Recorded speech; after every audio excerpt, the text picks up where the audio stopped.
తయారీలో తెలంగాణలో సంస్థలు ఉన్నాయి. అట్లాంటి సంస్థల్లో తాజాగా కీలకమైనటువంటి అడుగుపడింది. యుద్ధ వాహనాలు నేలపైనే కాకుండా నీళ్లలో కూడా దూసుకెళ్తూ శత్రువులకు గొళ్ళ వర్షం కురిపించేటటువంటి ఆయుధాన్ని తెలంగాణలో తయారు చేశారు. అది ఇప్పుడు టెస్ట్ చేశారు.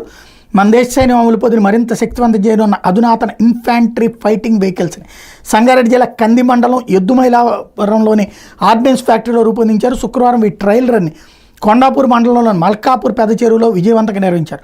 ODF chief general manager Shivashankar Prasad పూజలు చేసిన తర్వాత ట్రయల్ రన్ ప్రారంభించారు. పెద్ద చెరువులో 2 యుద్ధ వాహనాలు 20 సార్లు చక్కలు కొట్టినాయి.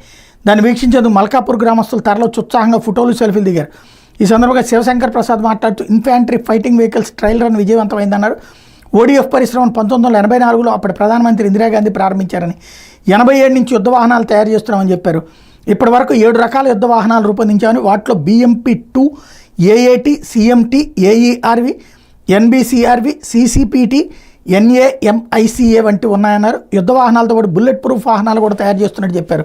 తాజాగా రూపొందించిన ఇన్ఫాంట్రీ ఫైటింగ్ వెహికల్స్ ఒక్కొక్కటి 14 టన్నులు బరువు ఉంటాయని, గంటకు 65 కిలోమీటర్ల వేగంతో దూసుకెళ్తాయని చెప్పుకొచ్చారు.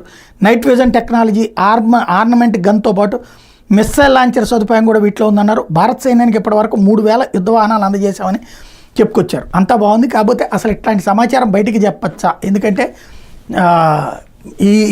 ఇందులో ఉన్నటువంటి రహస్యాలు సాధారణంగా బయట వాళ్ళు డబ్బులు ఇచ్చి కొనుక్కోవడానికి ట్రై చేస్తారు. అట్లాంటిది డైరెక్ట్గా మీడియాకి చెప్పచ్చా అనేది $1 మిలియన్ ప్రశ్న.